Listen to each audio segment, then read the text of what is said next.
ചൂട് കൂടി വരികയാണ്. അതുകൊണ്ട് തന്നെ തണുത്ത വിഭവങ്ങൾ കഴിക്കാൻ ആളുകൾ താൽപ്പര്യം കാണും. ജ്യൂസിലും മറ്റും ഐസ് ചേർത്ത് കഴിക്കുന്നത് പലർക്കും ഇഷ്ടമാണ്. എന്നാൽ ചിലർക്ക് ഫ്രീസറിൽ നിന്നെടുത്ത കട്ടിയുള്ള ഐസ് ക്യൂബുകൾ ചവച്ചരച്ച് കഴിക്കുന്നത് ഇഷ്ടമാണ്. ഒരു വ്യക്തിക്ക് നിരന്തരമായി ഐസോ അല്ലെങ്കിൽ പോഷകമൂല്യമില്ലാത്തതായ എന്തെങ്കിലും പദാർത്ഥങ്ങൾ കഴിക്കാൻ തോന്നുന്നു. ഈ അവസ്ഥയെ പഗോഫിയ എന്നാണ് പറയുന്നത്. പിക്ക എന്നും ഇത് അറിയപ്പെടുന്നു. ഇത് ശരീരത്തിലെ ഇരുമ്പിൻ്റെ കുറവോ അല്ലെങ്കിൽ വിളർച്ചയോ സൂചിപ്പിക്കുന്നു. ശ്വാസകോശത്തിൽ നിന്ന് ശരീരത്തിൻ്റെ മറ്റ് ഭാഗങ്ങളിലേക്ക് ഓക്സിജൻ എത്തിക്കുന്ന ചുവന്ന രക്താണുക്കളിൽ അടങ്ങിയിരിക്കുന്ന ഒരു തരം പ്രോട്ടീനാണ് ഹീമോഗ്ലോബിൻ. ഈ ഹീമോഗ്ലോബിൻ ശരീരത്തിൽ അത്യാവശ്യത്തിന് ഉൽപ്പാദിപ്പിക്കാൻ സാധിക്കാതെ വരുമ്പോഴാണ് ഇരുമ്പിൻ്റെ കുറവ് ഉണ്ടാകുന്നത്. ഇത്തരക്കാർക്ക് ഐസ് കഴിക്കുന്നത് ഒരു തൃപ്തി ഉണ്ടാക്കുന്നു.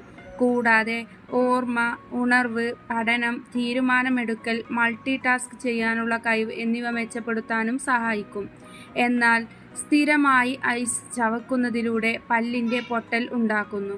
പല്ലിൻ്റെ ഇനാമലിന് കേടുപാടുകൾ, വർദ്ധിച്ച സംവേദനക്ഷമത എന്നിവയിലേക്കും നയിക്കുന്നു.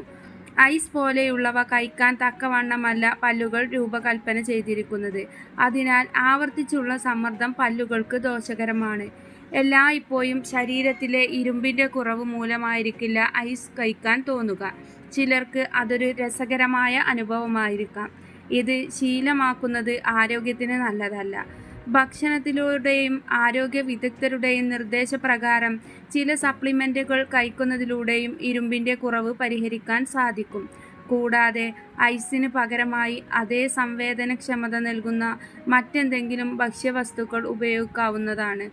ഉദാഹരണത്തിന് ക്യാരറ്റ് അല്ലെങ്കിൽ പഞ്ചസാര ചേരാത്ത മിഠായി പോലുള്ളവ ഉപയോഗിച്ച് നോക്കൂ.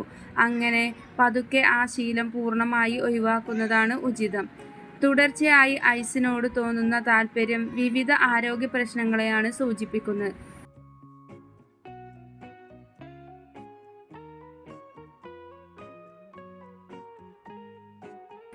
This video sponsored by Buymoto e-shopping application is one of the online shopping app.